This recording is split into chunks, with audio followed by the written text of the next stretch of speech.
दोस्तों, जैसा कि हम जानते हैं कि महाभारत में शकुनी के पासों की वजह से इतना बड़ा युद्ध हुआ था जिसमें कौरवों की पराजय और पांडवों की जीत हुई थी। शकुनी दुर्योधन व दुशासन समेत कौरवों का मामा था। उसने अपने भांजे दुर्योधन को राजा बनाने के लिए पांडवों के साथ छल कपट किया।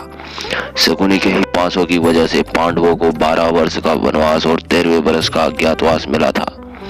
इन्हीं पासों की वजह से द्रौपदी का चीरहरण हुआ, या यूं कहा जाए कि शकुनी के पासों ने ही भाई को भाई का दुश्मन बना दिया और महाभारत हुई, जिसका परिणाम समूचे कुरुवंश के सर्वनाश के रूप में सामने आया।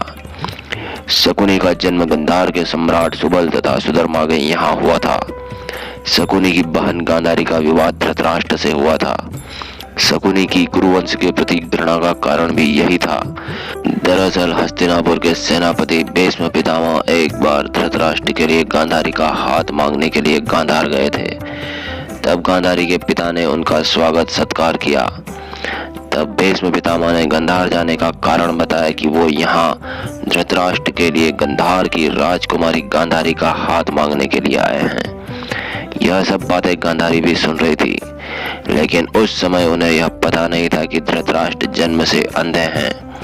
गांधारी ने इन बातों को सुनकर ही धृतराष्ट्र को मन ही मन अपना पति स्वीकार कर लिया था, और गांधारी के पिता ने भी इस बात को स्वीकार कर लिया।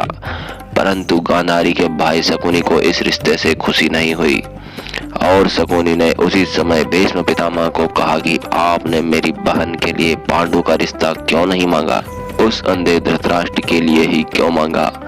तब शकुनी को उसके पिता सुबल ने चुप करवा दिया, और वही गांधारी ने भी इस सच्चाई को जानकर अपनी आंखों पर हमेशा के लिए पट्टी बांध ली थी, जिसको उसने अपने जीवन काल में सिर्फ 2 बार खोला था।